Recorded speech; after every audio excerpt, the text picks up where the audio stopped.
Hello, hello, hello. This is Gresh from the I Am CEO podcast. I have a very special guest on the show today. I have Rick Yvanovich. Rick, excited to have you on the show. Yeah, thanks for having me, Gresh. And before we start, I'd like to share a quick core belief that I hold pretty dear. And that's we all have the potential to be architects of change. In the era, in the world that we live in, it's defined by constant transformation. And our task is not just to keep up, but to actively shape the path forward. Now, and if I look at myself, I started stacking shelves and learning the ropes of people management as a trainee in a supermarket chain back in the UK. And then I switched to immersing myself into the more precise world of accounting. And then later navigating the constantly evolving landscapes of tech and humans. So my story really demonstrates the power of transformation and continuous learning and the significant impact each one of us can make. So every single day, our actions, whether they be big or whether they be teeny tiny small, they do shape our future. And as we discuss stuff today, I want everyone listening to remember you are your brand. And every single decision that you make is part of the unique story that you are crafting for yourself. How you react, how you adapt, and how you innovate in the face of all this change that's happening to us will define your story and your legacy. So this belief inspiring each of us to aim for consistently higher achievement is the cornerstone of my work. It's my life purpose, actually. So as we dive into our conversation today, Gresh, let's not just think about adapting to change, but about how we can define the change. After all, when we embrace our unique qualities and we strive for personal growth, we're not just participants, but we're catalysts in our ever-changing business as unusual world. So let's get started, Gresh. Awesome. Thank you, Rick. I appreciate that. And before we actually jump into the interview and hear a little bit more about your story and all the awesome things you're doing, I want to read a little bit more about Rick so you can hear about some of those awesome things. And Rick is a serial entrepreneur, sought after speaker, and accountant with over 40 years of experience leading companies to growth and success. As a founder of TRG International, a multi-million-dollar global consulting firm, Rick has helped top hotel chains and Fortune 500 companies across the globe to implement financial management and accounting systems, both on-premise and in the cloud, to optimize operations. He is passionate about sharing his business insights, evidenced by his USA Today and Wall Street Journal bestsellers and his latest book, Business as Unusual. Rick is renowned for his ability to blend business acumen with techniques to inspire and transform professionals for consistently higher achievement, and his influence spans the globe, from his home in Vietnam, where he has lived for 30 plus years, to his speaking engagements worldwide. And Rick's life story showcases his unrelenting commitment to empowering businesses and individuals to reach beyond their full potential. And like Rick even touched on, I really love the awesome work that he's doing, and really when I was reading his book and even hearing a little bit of what he said today, just the ability to be able to transform yourself. And as he said in his book, he was an accountant by trade, but put in a lot of time, work, experience to be able to kind of understand a lot of the things that I'm sure we're going to talk about today. And as I mentioned, wealth of knowledge, wealth of experience, but in his mission, in his book, and also in everything that he does, it kind of reminds me of the phrase of not forgetting about the people part of business, which we can often do when we're talking about all the other aspects of business. And specifically in his book, I love that Rick said, when we're going through this change and this transformation that's happening, as he kind of talked about, he said that there's nothing normal about it, and business remains very unusual. And I think sometimes we can say that let's return to the new normal. That's things and phrases that I've said, but I love that Rick has said, I think we start to take power over what's happening when we start to recognize it for what it is, as an unusual and not very normal time. So Rick, excited again to have you on the show, my friend. Are you ready to speak to the IMCO community? Yeah, I'm ready, Gresh. Fire away. Let's get it started then. So to kind of kick everything off, I know you touched on it a little bit. I wanted to delve down a little bit deeper, hear a little bit more on how you got started, what I call your CEO story. Ooh, how I get started? I didn't get off to a good start. I always thought I was that sort of straight A student in school, but when it came to taking those final exams, okay, so that's why I found myself stacking shelves in a supermarket chain because I never quite made it to university. um, the little did I know that I was actually doing a management trainee program. So at that mature age of 18, I've been told, how to manage people. I thought it went in one ear and out the other for me. And I felt a bit brain dead. And for whatever reason, and I still cannot remember why, I decided I wanted to be an accountant. Okay. So I went back to a sort of accounting school, um, night school, distance learning, all that kind of stuff. Became a professional accountant and started my accounting journey in various companies in multiple industries as an accountant. Long story short, I ended up working for eventually an oil company. They dumped me in China, or they moved me to China, and then they dragged me down to where I am standing now, literally 20 meters from where the office was, which is over there, 33 years ago, to help them out on something. And then I was told, I'm here. This is my new posting. I got hijacked. Um, so that lasted for a few years. And after being here for 4 years, having a great time as a finance manager for a big oil company in my early 30s, actually late 20s when I first got here, they were going to ship me back to London. And at that time, in the 4 years I've been away, I hadn't met my 5 bosses. And the oil price, okay, get this, it's giving my age away. This is back in 1994. The oil price was $15. $15. Wow. Okay, so there wasn't a job if I got off that plane in London. And then I found out that they were offering voluntary redundancy. So I took that and I retired back in 1994. But I'm a workaholic, so that lasted for about a nanosecond. And one of the things I've been doing as an accountant is I'm a systems accountant. For many years, I've been into computers, and I had been, for the oil company I was in, I'd already been implementing accounting systems for them wherever they sent me. I did it in China, I did it in Vietnam. And since I had nothing else to do, because there was nothing in Vietnam 33 years ago, the vendor asked me, would I like to become, a partner? I says, I don't know what that is, but yeah, why not?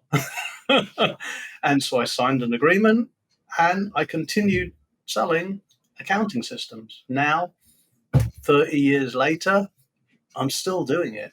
And we've sold it literally into 80 plus countries. So that's how it started. I could say I had this wonderful plan, but that would be a lie. I sort of fell into it. I fell into it. Yeah, it's so funny that you said that. I appreciate you sharing your story. I don't know if you've heard the Steve Jobs commencement speech where he says a lot of times you don't realize, like, until looking backwards and starting to connect those dots, like how everything aligns. But I think very much so the people Mm. that do have that success and are able to go on that journey, it's not a straight linear path as it sometimes may seem when people see the success that you have. It's lots of windy, it's lots of decisions, lots of changes, lots of pivoting, all those Mm. words I think probably happen, in many successful people. Absolutely. I mean, you've really hit it on the head there. I mean, I was I was giving a keynote in Nashville a couple of months ago, and I was taking them through my sort of career or my job history. I'm a baby boomer, so I'm not supposed to be jumping around jobs. If I was a Generation Z, they say, "Oh, you're doing it well. You change your job every 5 seconds," because that's what I was doing. Supermarkets, breweries, defense electronics, news agents, oil, real estate. What else? Who else? Yeah, what else did I work? Yeah, actually the accounting profession itself. And it just went on and on and on. So many different, might people say, eclectic, I like that word, or like messed up different industries for no real reason. But it's funny because if I look at my clients, I have clients in every single one of those industries. And since I worked in them, I actually understand them, which is probably why I ended up having clients. So, as you said, you can only connect the dots looking backwards. So, all of those experiences, and some of those jobs were awful. I hated them, but I learned a lot. I learned a lot. I learned about the industry, and you touched on it earlier. Talking about people. Um, I am not a people person. I'm an accountant. Come on, I'm a numbers person. Everything is a formula. Um, but if we look at my business today, I had to crack the people formula. And that's why I got into psychometric testing. And so, one of the companies I'm involved in, another startup I'm involved in, is we built our own psychometric system. So, that's another global company that we have. And for the people, it was really convenient that the very first job I had straight out of school was to teach me how to manage people. Okay. And if you can manage people in a supermarket as an 18-year-old kid, where the majority of the people are probably older than my parents at the time, then I probably have some basic skills. And that's really helped, one of the sort of pivots, I'll call it a pivot, new journey that I started on 5-6 years ago, which was to go into coaching. Okay. Which is just now, coincidentally, a critical skill that everybody needs. Okay. So again, you said it, connect the dots looking backwards. I didn't know it at the time. It just seemed like a fun thing to do. It seemed a logical thing to do. And that was convenient. Yeah, that makes so much sense. And funny enough, I've been reading this book, and I always read it and I reference it a lot. It's a book called Range, where it talks a lot about being able to kind of understand the world of tomorrow. You need a range of experiences, and those range of experiences, because we're starting to see like there aren't the siloed industries, there aren't the siloed answers, and it's going to be the quote unquote generalists, for lack of a better term, but the people that have a range of experiences that are able to solve those problems. So it kind of spoke to me as you were talking through your journey, because I think by having all of those different experiences, by having that eclectic, I'm going to use the word eclectic, range of experiences, that allows you that opportunity to provide those solutions in probably a creative and innovative way, and look at things in a way that maybe other people that are just kind of stymied or stuck in that industry may not have been able to do that. So is that a lot of what you all are doing at TRG International? It's really helping to provide those solutions for those businesses and make sure, they understand how valuable their most valuable asset, I guess you could say, which is their people. It's not primary. Well, the primary thing we do is still around technology, so it's still accounting systems. I mean, at the end of the day, I am an accountant. I can't get away from that, and Mhm. I like it. And accounting's not going away. Right. Everybody needs accountants. All businesses need an accounting system, and what we tend to specialize in is how to deploy the same thing all over the place. Yeah, because at the end of the day, um, we may live wherever we live, and okay, you're in the States, so yeah, you may understand the accounting in the States, wonderful. But the moment you step outside that country and go somewhere else, it's different. Okay. How different is it? Well, it can be really different. So, what if your business is in 20 different countries? That's 20 different systems and 20 different legal systems and statutory things. It's starting to get complicated. How the hell are you supposed to have all that experience? Well, you don't. You come to people like us, and we'll put exactly the same thing in all 20 places. So you can move your people around wherever you want, and it's exactly the same system, and it works exactly the same way, and everything adds up nicely, and we deal with all the 20 different things that are happening. That's what we tend to specialize in, and we can do it all over the place. And that's why we do lots of hotels, because, well, they're all over the place, aren't they? Now, on the I think, I guess, you're really touching on the people side, when it comes to assessments, which are really psychometric testing, all that really is, it sounds horrible and complex, but we're all unique. All 7 or 8, however many there are of us on the planet, every single one of us is unique. We are a unique shape. And all we're really trying to do is, well, if we're a unique shape, what's the ideal job for us? So if you go back to the Jim Collins, get the right people on the bus, get them on the right seats, get them in the right seats. So we can work out that if you have a job, okay, so it's not a bus, it's more like a hole, all right? Let's find those square pegs or whatever we want to go into that hole. That's it, pegs and holes. You either fit well or you fit badly. So you're going to, we can get you on the bus and you fit well on the bus or you don't. And then as we develop you, or as people develop and grow and move up the hierarchy, well, what seat are they going to move into? So that's how we do that. And when you assess people, what we're really trying to do is we're trying to find out those unique behavioral qualities that are common in the top performers. Take 10 people, bell curve. You're going to have 2 or 3 top performers. You'll have a few people you thought, why did we hire them? Oops, I'm not going to admit to that mistake. Why did we hire them? and the rest are in the middle. So when you're assessing a new person to come in, how do they fit? Are they going to be, one of the top players, a mid player, or you shouldn't be hiring them at all? Okay, that's it. So how can you do that very, very quickly? Well, yes, we can. We can do that very, very quickly. And not only that, is we can say why they fit. Now, it's like buying a suit, right? It's like buying a suit off the shelf. They rarely fit perfectly, do they? They're a bit tight here, maybe in a lot of places, or a bit long, or a bit, How do you feel comfortable when it's not really made for you? We can do the same thing with people. Okay, they don't quite fit because they're a bit like this, and we needed them to be like that. But now we've got an instruction manual, as it were. Well, if they're like that, you need to manage them, and you need to motivate them and incentivize them and do stuff with them to get them to perform slightly differently from what they are. And we can all do that, don't we? We move into that new job and we adjust ourselves to fit the environment and the job role. But a lot of that is done by us as individuals. But if you're the employer, what if you could do that with every single one of your team because you know exactly how they tick? So you can get the best out of them.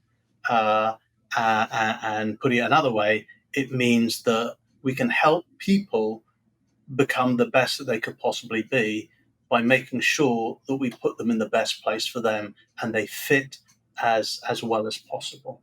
So that's what we do with the people. Nice. I appreciate you sharing that. And I almost wonder if that's like part of the secret sauce, the thing that makes you and the organization unique, because I feel like that's something that I read as well in your book. And you talked a lot around, you were having, such, I guess, fast growth or rapid growth that you at one point were able to kind of have, I guess, those direct conversations with everybody. At some point, you realized that you couldn't do that. So you had to start to develop this system, start to look at, the cycle. I can't even say it, let alone cycle. Psychometric testing and those things in place to make sure that you are creating that environment so that people can flourish and they can succeed. And I think that that's definitely ahead of your time, because I think that's something that we're seeing now, but it sounds like you've been working on that for years and years and years to, of course, set up your organization so that it can flourish as well as it has. Yeah, we've been into that for about 15 years now, and now it's mainstream. Like everybody's got it. Everybody's trying it. Everybody's trying it. It in the past has been overly expensive, and in a lot of cases you need a specialist who's not cheap to help you. Our approach is slightly different. It says that we want to make it affordable. So, if you live in London or you live in New York, well, your purchasing power is like that, so you better be having a price point that's like that. If you are in some lesser developed country, you don't have the same purchasing power, so you should be able to get the same thing at a fraction of the cost. So we've done that price thing, and we've also created sort of an online academy, an online university. So anybody purchasing usage of the system can literally teach themselves. They don't need an expensive consultant, expert, whatever, to show them how to do things. Literally for nothing, you can just go through the videos and self learn, as so many of us we've learned how to do during the pandemic, because what else were we going to do? So we really, really are trying to enable people like that, and it's just so super affordable. It's not true, and I think that we're not the only people in the world doing that. It's just going to be the way that people do things. Psychometrics is a horribly long word. Replace it with the word behaviors. Okay, we all have certain behaviors, and the system that we built can track about 200 different behaviors. I mean, it's ridiculous. So if for example, VUCA, people talk about VUCA. Oh, we have an assessment around that to find out how strong your VUCA knowledge is, or how strong your VUCA skills are. Everybody now is, well, not everybody, many people now are working hybrid. Okay, so if I'm a manager and I used to have my team here in the office, and now they're never in the office because they're all splattered around the planet, how am I as a virtual manager of a virtual team? We have assessments for that, and it can see where I have to adjust my behavior. So it can actually give a sort of a learning blueprint of the kind of training and support I need. So again, these to me, these are just tools that are available, and they will help us be better humans and be able to manage people better. And the purpose of managing people better is so that person can succeed. Okay, it's not about let's get our biggest bang for the buck. My mantra is I want everybody to be healthy. Okay. Just before we started the recording, I mentioned, you were asking, was I a runner? I used to run until I got long COVID, and overnight I can't run anymore. And for decades or my entire life, as I said, I'm a baby boomer, I literally never get sick. Okay. Until I got long COVID and I understood what sickness really was. So my mantra is I want everybody to be healthy, because without that, it's a bit of a bummer. The other thing is I want everybody to be really happy. Okay. And happiness is not a destination, it's a mindset. That's another thing I had to teach myself better, because it took me a while to get over the fact that I love running, except I can't. And intellectually, doesn't make sense, don't like it. And finally, I want everybody to be wealthy. Okay. However you interpret it. If you want wealthy means a lot of money, great. Knock yourself out, earn a lot of money. If wealthy means that you have wonderful relationships with your family and your friends, excellent. So that's my mantra. I want everybody to be, healthy, happy, and wealthy. And if we got that, you can't really go wrong. You really can't go wrong.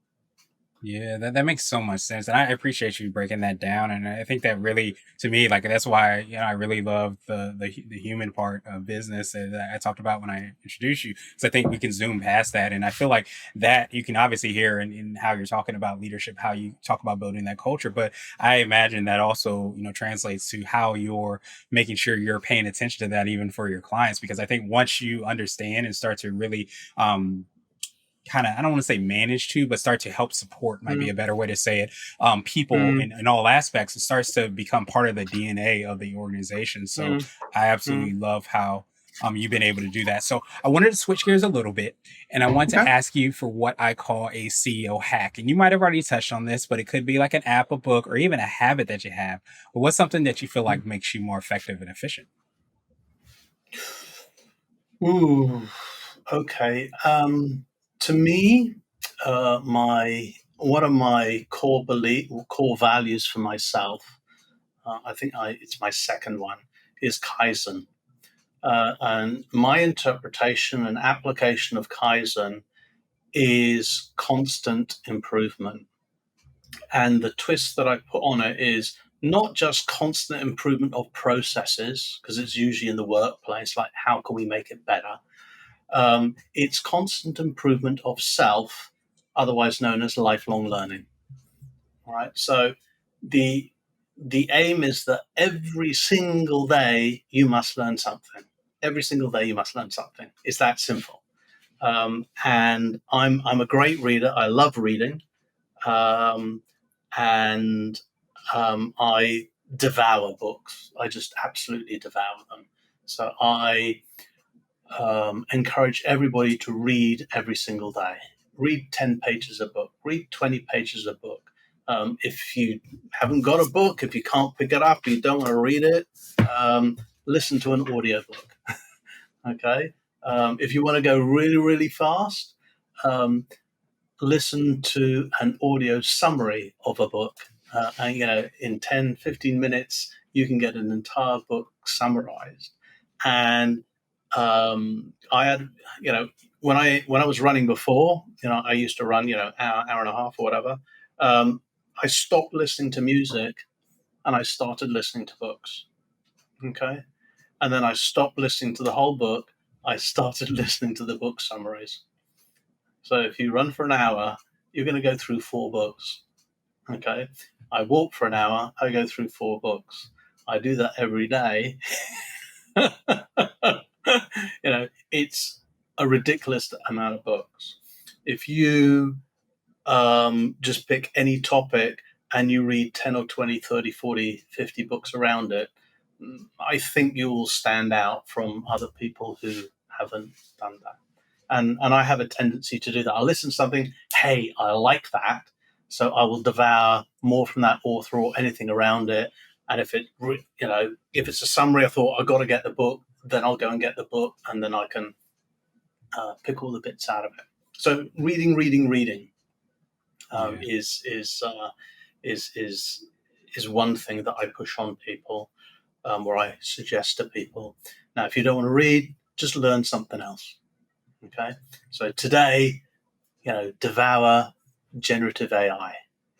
By now, you should all be experts on generative AI because it's been out all year. So, what stopped you from doing that? Yeah, absolutely. No, I love that. And like one of the 7 habits of highly effective people is I Yep. think sharpening the saw.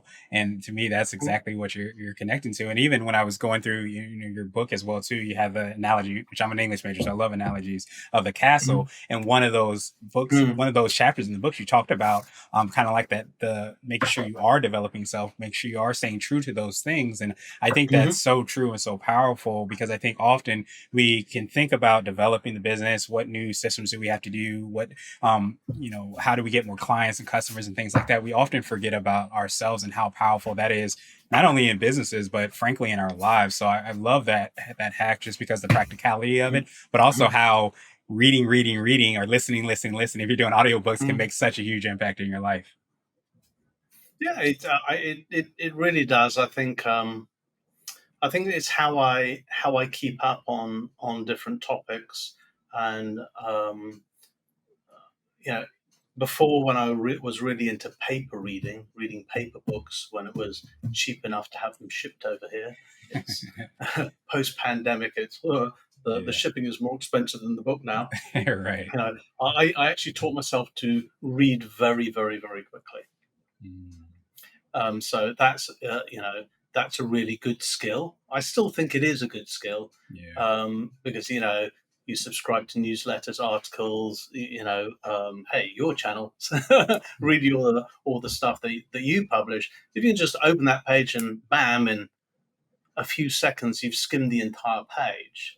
I mean, the amount that you can absorb very, very quickly, because you're just trying to pick out, just a couple of key things. Mhm. It's just a sort of a productivity hack. Now, you mentioned in the book, hey, there's a chapter that talks about this. Yeah, that's the Tower of the Mind, Mhm. and that reminded me. You reminded me by saying that. There is one part in there called the slight edge. So here's another golden nugget. It's a sort of philosophy that I started taking on when I first read it back in. I think it must have been 10 years ago or something like that. And actually, in that story, I was at a conference in the States, in Waco, in Texas, actually. And I was walking across the car park, and my mentor was just walking towards me, and he just handed me a book.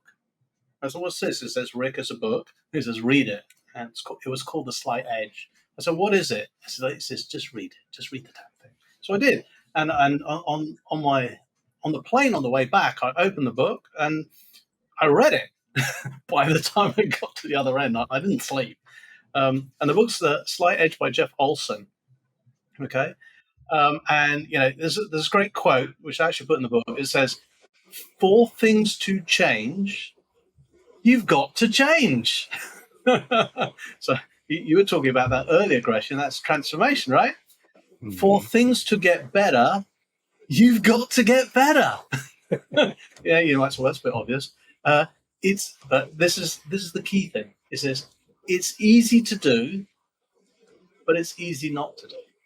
Mhm. And what he's talking about there is that these little, since the changes are so small that we can do, we can we're making choices all the time. Should I do this?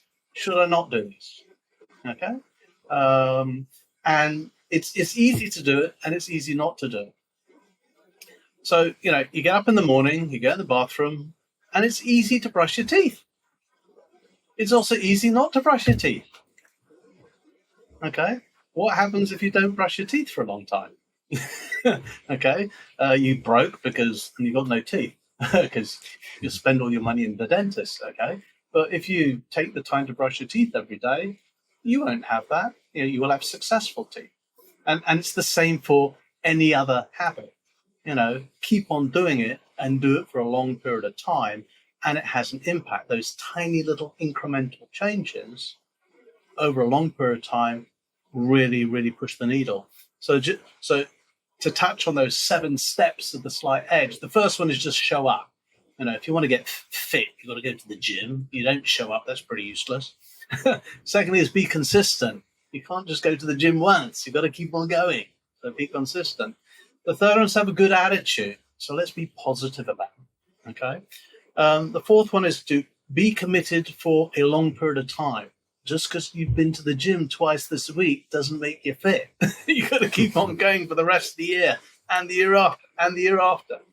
The other one is have faith and a burning desire. So yeah, you've been going to the gym all year and nothing's changed. You still can't bench that, anymore. But keep at it and you will.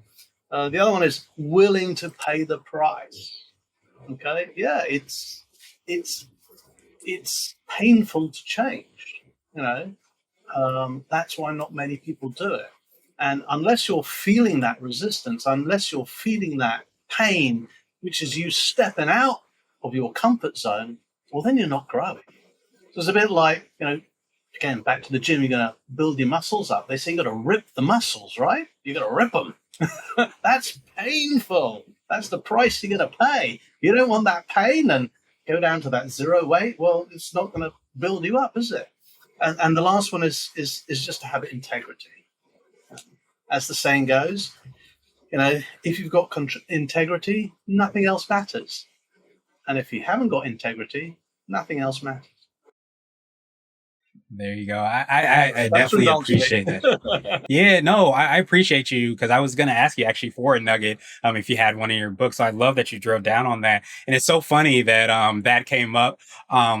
and I think it's so powerful because we were even talking before we recorded about the running, how you were transitioning to walking, and I had talked about the quote, which I always butcher, which is the journey of 1,000 miles begin with one step, and that really stuck with me with everything you were explaining because just as you said, in order to take that one step, you can either take it or you can not take it, and you can go along that 1,000 journey walk or 1,000 journey step or journey or whatever it might be, or you cannot do it, and you take those steps every single day. You make those decisions almost every single minute of what you do and what you choose not to do. So I love the practicality of that because often when we think of success, we think of it being, 100,000 miles down the line, but we don't see the daily steps, the reading, the listening, the interviews with people. All those things build up to those steps along the journey, and we make those decisions every day, and we have that power to do that, or as you said so well, not do that as well.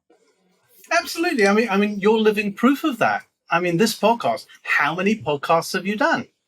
Just a few, just a few, just a A few, about thousand or 1,600 or so. something? Yes. It's a massive number, but you didn't do them overnight. It's Right. every day, year after year, day in, day out, rain or shine, you're there, you're doing it. And yeah, success doesn't happen overnight. Yeah. It's those consistently, finding the guests, recording the podcast, publishing it, make it better, make it better. You haven't stopped, man. Yeah, absolutely. And as you said so well and alluded to, having really great people helps out a tremendous amount. So truly appreciate that. So kind of speaking of that, what would you consider to be your answer to my absolute favorite question, which is the definition of what it means to be a CEO? And our goal is to have different quote unquote CEOs on this show. So Rick, what does being a CEO mean to you? Ooh, tough one. Um, Here where I am in Vietnam, a lot of people say that CEO means Chief Entertainment Officer.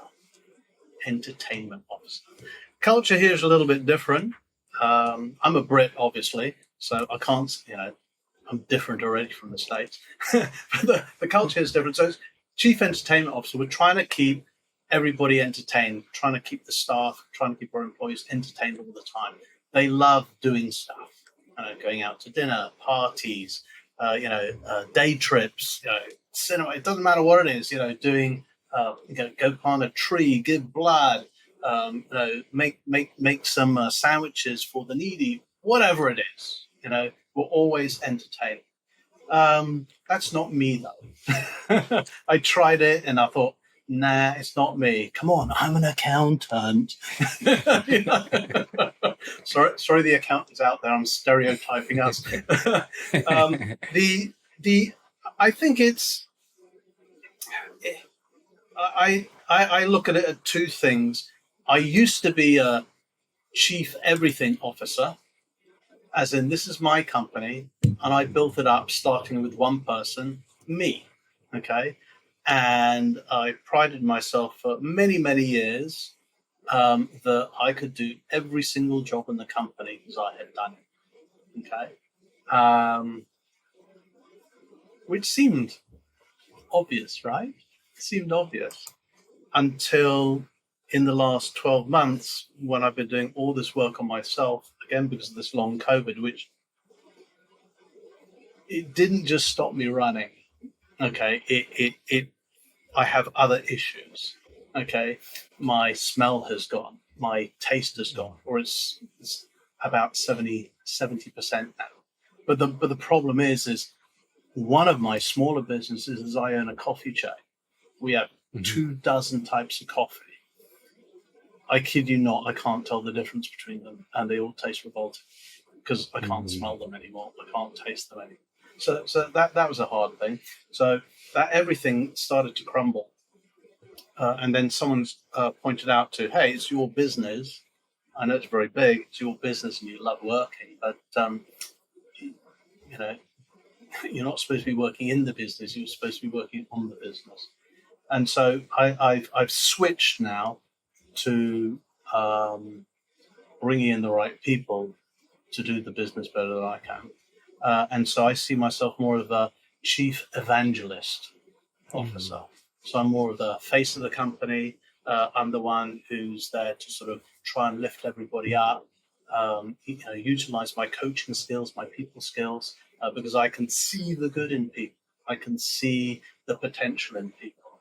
And I like working, especially with sort of graduate entry and interns and things, because they don't know how good they are and what they can do. They might think like we know nothing and whatever. And I remember what I was like going back to the supermarket back then. You can achieve an awful lot of things if you put your mind to it. And I didn't have a mentor back then. So I step in and act as, a type of mentor to people and say, of course you can do it. And this is what I see. This is what I can see in your path. But that's just me, fantasizing for you. What do you see? So I Yeah. see as a chief evangelist, because I just feel that that's the role that I personally should be filling. It fits me. Yeah, I love that definition and that perspective, that evangelism, because not only does it really hit home, I think everybody needs an evangelist, everybody needs somebody that can see sometimes better than what they can see themselves. But I think it evidences itself throughout your entire journey, everything that you do, everything that we talked about today as well too. And I think when you bring it home with that word, it's so powerful because I think being able to spread the good in people is sometimes being able to also see where they can be and to help coach them, to help to get them to there. And that's in some aspect. It could be through our products and services. It could be through actual leadership. It could be through coffee chains and all those things. We have so many different ways to spread the good. So I love and appreciate, that is right on brand as we were kind of talking about with everything that you're doing and exactly who you are. So Rick, truly appreciate that. Of course, I appreciate your time even more. So what I wanted to do now was pass you the mic, so to speak, just to see if there's anything additional that you can let our readers and listeners know. And of course, how best people can get a hold of you, find out about your book and all the awesome things that you're working on. Okay, so listeners who are interested in continuing this conversation and learning maybe more about me or exploring more insights from my journey, or want to know more about my book, the best place is go to my website, which is my name, rickyvanovich.com. Okay. Also, I'm a fan of LinkedIn, and you can find me there. Just search for my name, Rick Yvanovich. And I believe there is only one person with that name on LinkedIn. And there's actually only one person with that name on this planet. Seriously, Google it and check it out. All right. There is only one of me. Obviously, for a deeper dive into my perspectives, you've been very, very kindly referring to it throughout our session today. Is read the Business as Unusual book or one of my other books, and that will give you a much more in-depth view of my beliefs and experiences, and it should offer some valuable insights.